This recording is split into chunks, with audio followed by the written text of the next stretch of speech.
Бейиш нуру. Бала тарбиясы. Бала тарбиясы бул дүйнө үчүн да, акырет үчүн да өтө маанилүү.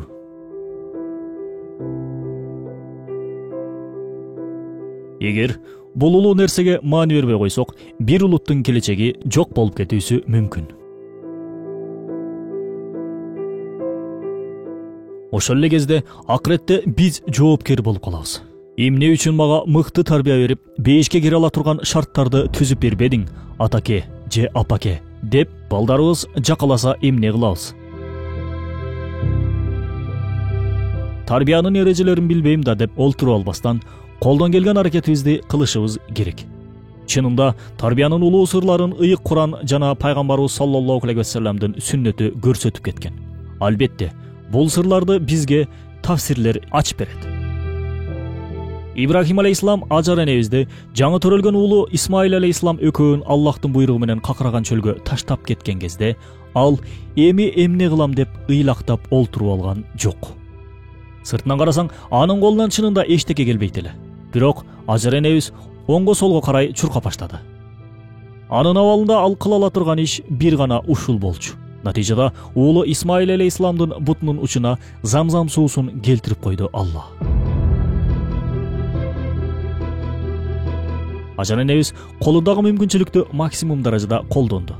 Хадисте кулум мага бир карыш жакындаса, мен ага бир чыканак жакындайм. Ал мага бир чыканак жакындаса, мен ага бир кулач жакындайм. Ал мага басып келсе, мен ага чуркап барам, деп айтат эмеспи Аллах Таала.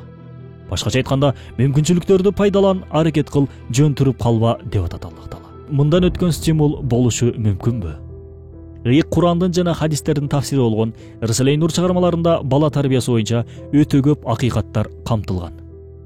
Биз ал жерден кыскача алып татып көрөлү. Куранда дээрлик бүткүл сүрө Бисмиллахир-рахманир-рахим аяты менен башталат.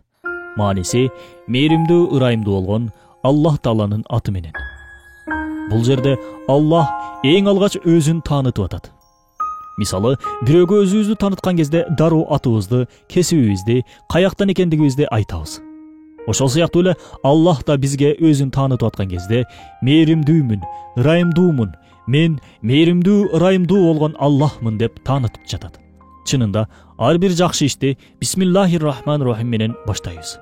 Бул жерде тарбияга тиешелүү кандай маанини чыгарсак болот? Тарбиялоочулар мейли апа же ата, мейли мугалим же мейли имам болсун, ошол тарбияланып жаткан балдарына, окуучуларына, шакирттерине өзүн мээримдүү, ырайымдуу кылып таанытыш керек. Бул да тили менен, жүрүш-турушу, мамилеси менен болот албетте. Себеби жогоруда айткандай Аллах бизге мээримдүүлүк менен, ырайымдуулук менен таанылып, мамиле кылып жатат. Демек, тарбиячынын өзүндө алып жүрүшү керек болгон эң зарыл болгон эки сыпат бар. Ал да мээримдүүлүк, ырайымдуулук.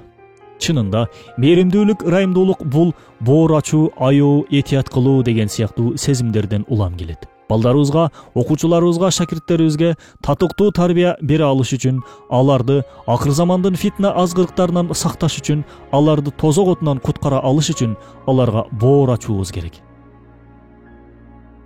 Боор ачый алыш үчүн бизде мээрим, ырайым деген сыпаттар болуш керек. Бул мээримдүүлүк, ырайымдуулук сыпаттарынын артынан кетирилген каталарды кечире алган, кечиримдүү деген сыпаттар келет. Мисалы, бир нерсени үйрөнүү, адашуу аркылуу ишке ашат. Үйрөнүү мезгилинде сөзсүз адашабыз, туура эмес кылып алабыз. Аллах Таала да балдарга 15 жашка чейин ката кыла алуу укугун берген. Башкача айтканда, шарият боюнча 15 жашка чейин балагат куракка жете элек балдарга күнөө жазылбайт. Аларга бир жоопкерчилик да коюлган эмес.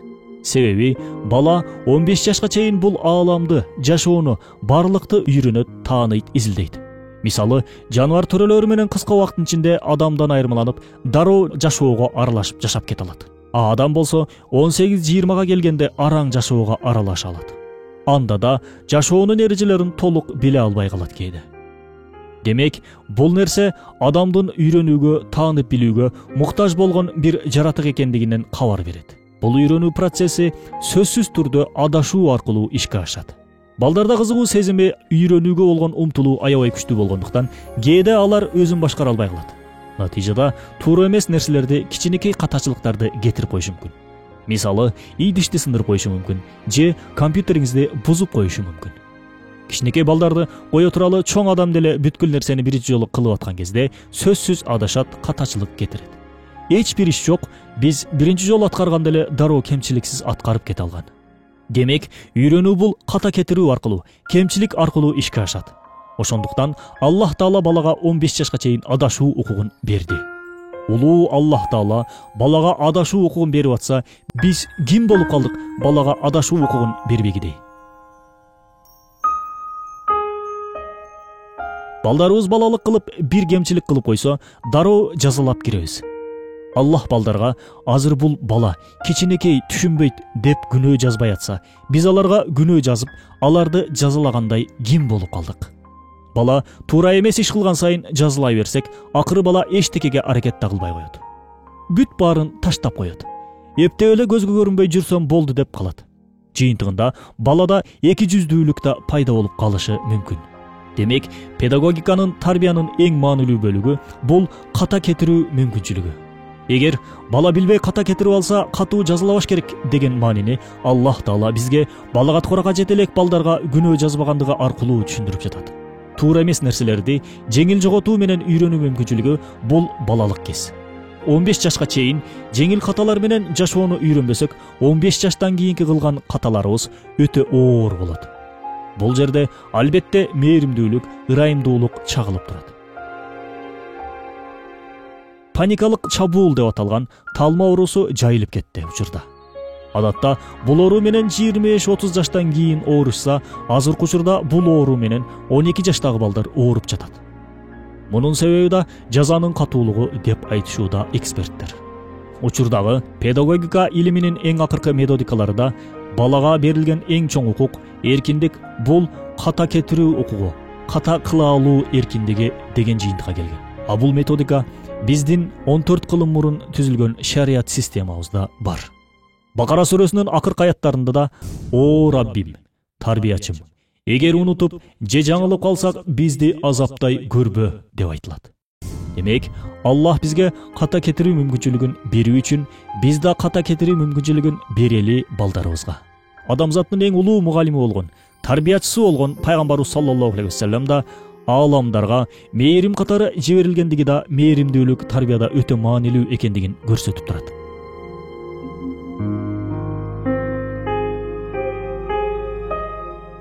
Бакара сүрөсүнүн 286 аятынын баш жагында Аллах Таала «Аллах ар бир жанга мүмкүнчүлүгү жеткен гана милдетти жүктөйт» деп айтат. Чынында бул аяттын көптөгөн маанилери бар. Биз бала тарбиясындагы методика аркылуу карап көрөлү. Демек, Аллах биздин колубуздан келбеген ишти милдетти жүктөбөйт экен. Ошол сыяктуу эле биз да тарбияда балдар кыла албаган ишти милдетти жүктөбөшүбүз керек. Тагыраак айтканда, баланын жөндөмүнө, табиятына карап мамиле кылуу өтө маанилүү. Мисалы, жансыз нерселерди каалагандай тарбиялай алабыз. Жыгачтан каалаган нерсени жасап, каалаган абалга келтире алабыз. Башкача айтканда, каалаганыңды кыл деп жыгач бизге баш ийет. А жандууларга келген кезде биз ага баш ийебиз. Жандууларды табиятында жок болгон бир абалга зордук менен, күч менен келтире албайбыз. Мисалы, алманын уругунан апельсинди чыгара албайбыз. Себеби алма уругунун маңызында алма дарагы, алма мөмөсү бар. Ошол сыяктуу эле тарбия бул тарбиялануучуну бир абалдан экинчи абалга өткөрүү системасы болгондугу үчүн бала тарбиясында биз баланын жөндөмүнө баш ийебиз. Башкача айтканда, баланын табиятына, жөндөмүнө карап мамиле кылабыз. Баланын табиятында, жөндөмүндө жок нерсени баладан талап кылуу бул Аллах Тааланын ааламга койгон мыйзамына каршы чыгуу. Мисалы, балаңыз бир нерсени шашпай жатташы мүмкүн. Аны «Сен эмнеге шашпай жаттайсың?» деп урушуу туура эмес. Байкап көрсөңүз, шашпай жаттагандар эч качан унутушпайт. Ошол эле кезде анда башка жөндөмдөр да сөзсүз бар. Ошол жөндөмдөрүнө дагы да жакшыраак жол ачып берип, шарт түзүп берүү аркылуу тарбиялоо бул баланын жан дүйнөсүнө, динибизге ылайык келген методика. Мисалы, помидор кыйшайып калса, кол менен түздөп койбойбуз. Тескерисинче, жанына бир түрөөч коебуз. Анан помидорду ага байлайбыз. Кол менен түздөп салсак сынып куурап калышы мүмкүн. Демек, бул жерде түз тирөөчкө муктаждык бар. Жашоодо да ошондой. Балдарыбызга түз жүрүш турушубуз менен жол көрсөтүп тарбиялайбыз. Себеби бала сенин сөзүңдөн мурун сенин абалыңа, жүрүм турумуңа карайт. Жүрүм турум менен тарбиялоо бул сүннөт. Себеби пайгамбарыбыз саллаллаху алейхи вассалам 10 кишини динге киргизсе, 9-ун жүрүм туруму менен, адеп ахлагы менен киргизген. Куранда да Аллах Таала чынында силер үчүн Аллахты, акырет күнүн үмүт кылгандар жана Аллахты көп эске алгандар үчүн да Аллахтын элчисинде көркөм өрнөктөр бар деп бекеринен айткан эмес да. Бала тарбиясы бул 5-10 мүнөттө эле бүтүрүп салчу тема болбогондуктан, кийинки чыгарылыштарда албетте бул темага кайрылабыз. Курандын Рысөлөй Нур аттуу тафсиринен алынды. Бейиш нуру.